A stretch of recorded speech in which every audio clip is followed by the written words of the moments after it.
l'Associació Catalana per la Integració del CEC presenta Per aquí no anem bé.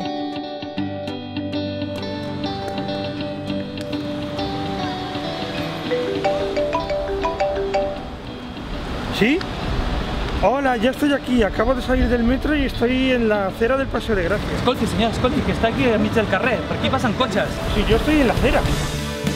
Actualment els ajuntaments aposten perquè els carrers i places siguin més pels vianants que no pels cotxes. Aquesta idea és interessant sempre que contempli la seguretat i les necessitats de tothom. La reforma del Passeig de Gràcia és un bon exemple d'una actuació urbanística que presenta millores per a persones cegues, però també perills seriosos. Els encaminaments tàctils des de la façana ens indiquen on hi ha els creuaments i també està molt bé que hagin posat semàfors acústics a totes les cantonades. Les rampes ens indiquen quan pugem i quan baixem de la vorera. El problema el trobem quan caminem tranquil·lament per la vorera, que ara incorpora un carril per a vehicles sense senyalització detectable per a les persones amb discapacitat visual.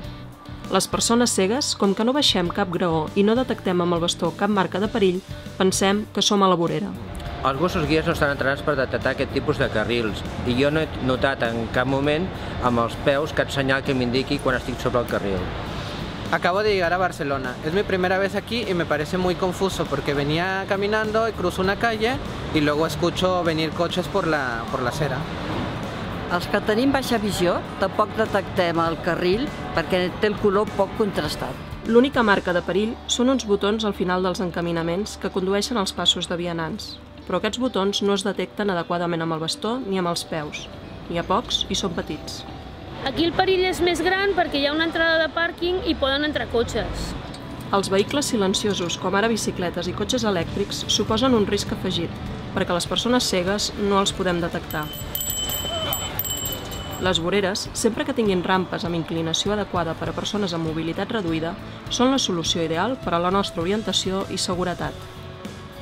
Si això no és possible, cal aprofitar experiències que resolen problemàtiques similars.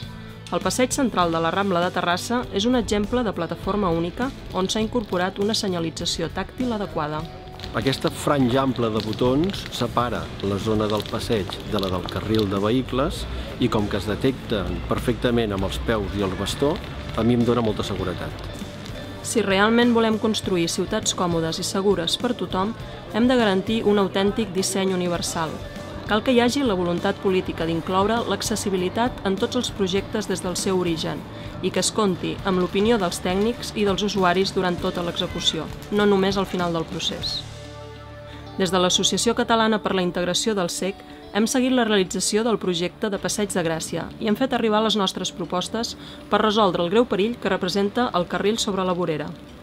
No ens han escoltat i ara ens preguntem: l'alcalde de Barcelona inaugurarà el nou Passeig de Gràcia presentant-lo com a model de carrer inclusiu i accessible per tota la ciutadania? Si és així, Per aquí no anem bé.